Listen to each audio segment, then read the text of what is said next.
Welcome to the Embrace Strength podcast. I'm your host, Ashley Crocker. I am an experienced trainer and active life professional. I work with people who are struggling with nagging pain to get back to the activities they love without fear of re-injury. This podcast is here to educate and provide value to you on all things health, fitness, staying active, and personal development. Let's dive in.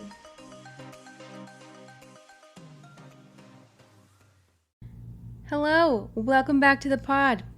I am excited about today's topic because we are going to talk about how to prioritize clients' programming when they have a lot going on.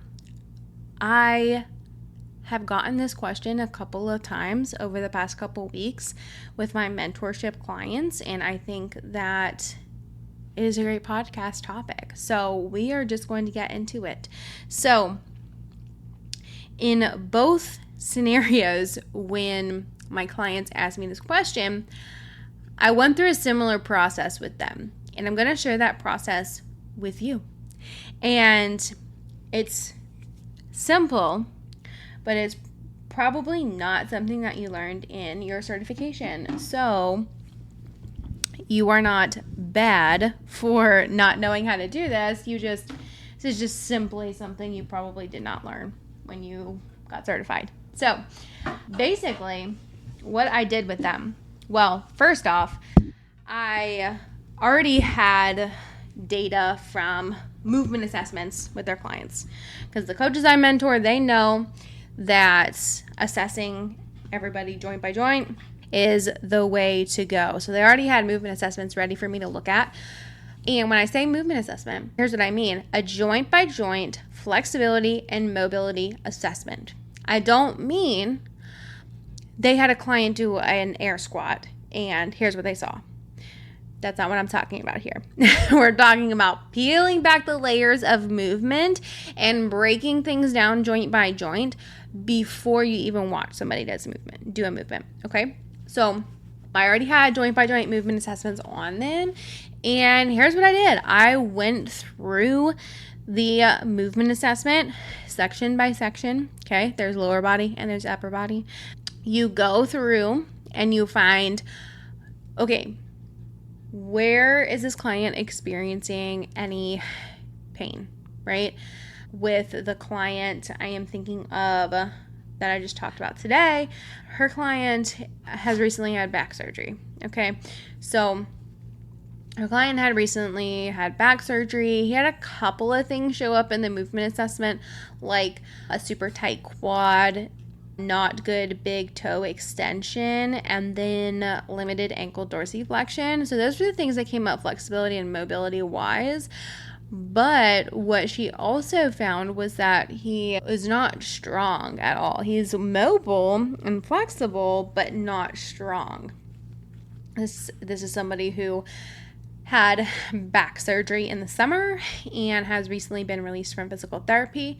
He did not feel like he was progressing very much past the exercises they were having him do in PT. So anyways, we went through the few things that popped up in the mobility assessment, like, okay, here are a couple of ideas for correctives for this issue, for this issue, for this issue, and then gave her some ideas for starting off points for strengthening his posterior chain.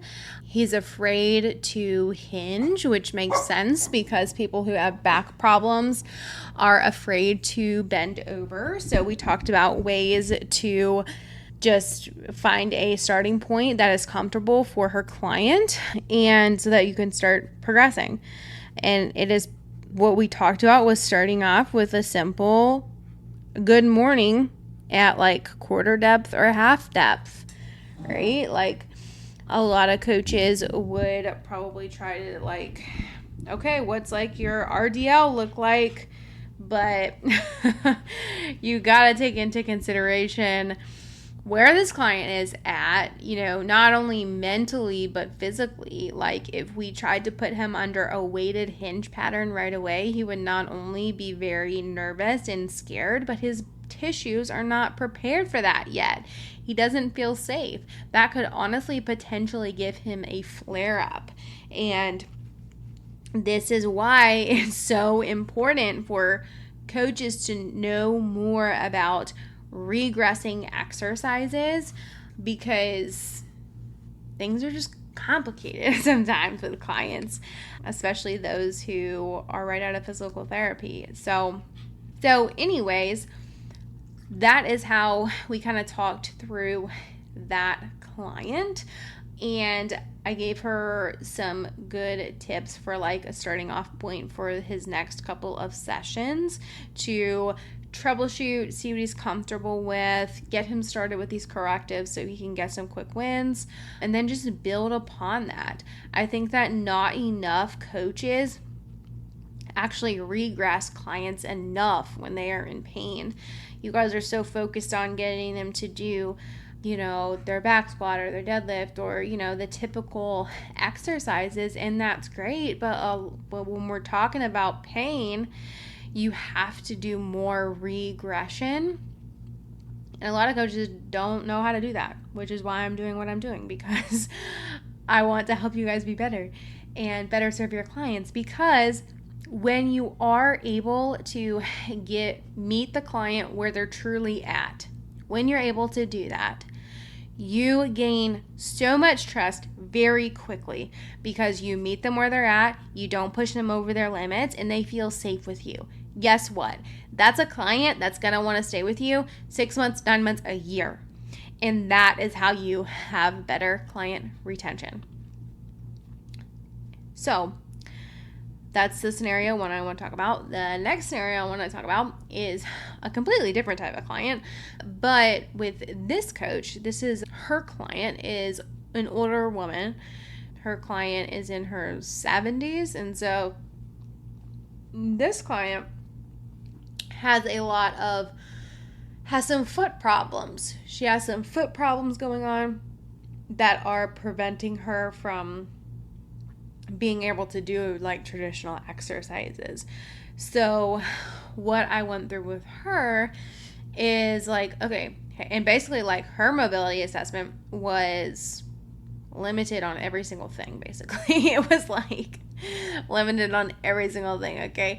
So if you do joint by joint movement assessments and somebody has limitations on literally like every single thing and you're like, whoa, this is a lot, that is a cluing you in on their programming is going to look way different than a traditional client. So somebody with a movement assessment that has a lot of limitations, their programming is going to look more like mobility and correctives versus mainly strength-based things. And here's what I mean by that. So and taking into account this client is older too, so they are already very stiff. So her main work of exercises for this client is going to be simply mobility exercises and working on her feet, getting her more comfortable on her feet so that she's able to do things like a box step up.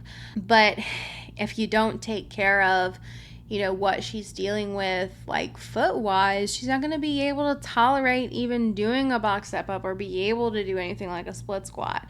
And so this is what I mean when you know how to meet clients where they're at truly, you can have client service that is truly on a different level than 90% of other coaches. And I know that in 2024, a lot of coaches are wondering well, what's the point? How do I even stand out? There are a lot of other coaches out there. Yeah, there's a lot of shitty coaches out there. There's not a lot of really good coaches out there who are taking the time to have this much detail with their clients. But when you do have this level of detail with your clients, I'm telling you, it increases the trust. They become a long-term client, and then your life gets a lot easier because then you create this awesome foundational base of clients on your roster, and there are fewer like new clients you have to go out and find, because people just stay with you, and then they start referring their friends, and then you start building up even more. And so I share all this with you so that you can just start to think about, like, okay, if I can begin to start to serve clients on another level, I will grow. And when your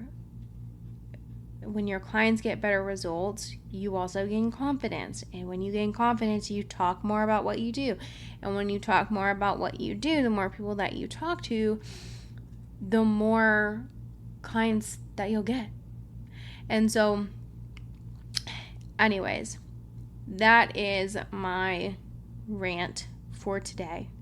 And if you are a coach listening to this and you're like, okay, I feel like I'm not doing a good job at working with my clients who are dealing with pain. I am always swapping out exercises for another thing, or always modifying, or I'm too scared anytime somebody has pain, I don't understand it. Then you need to be in my group program, Programming Through Pain. We start in 2 weeks. And if you're listening to this and you're like, oh, I'm interested, but I don't know, what are you waiting for? If you have questions, send me a message and let's talk about it. I think that this first cohort is going to be banging. I'm excited about the 4 coaches that I have in here. I think it's going to be so beneficial. The first group is going to be special.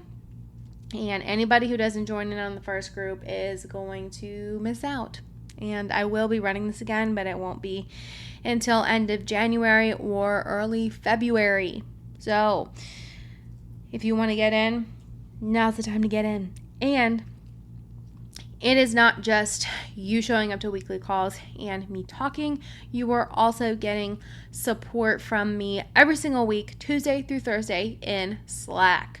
We are going to have a group for client case studies, client video review, programming help, all the things. I'm here to support you in Slack Tuesday through Thursday every single week. So it's not just you showing up and then implementing on your own. I want to focus heavily on implementation so you can make sure that what you are learning is actually being implemented correctly. Unlike in your certification where they just give you the information and then say, okay, bye, go do it. This will not be like that. So, anyways, if you want in, the link to the landing page is in the show notes, which has the links to sign up. And if you have a question before signing up, send me a DM on Instagram, which I will also link my Instagram in the show notes for you to reach out to me. Make it easy. But we start in 2 weeks. Get your booty in there, and I will catch you later. Bye.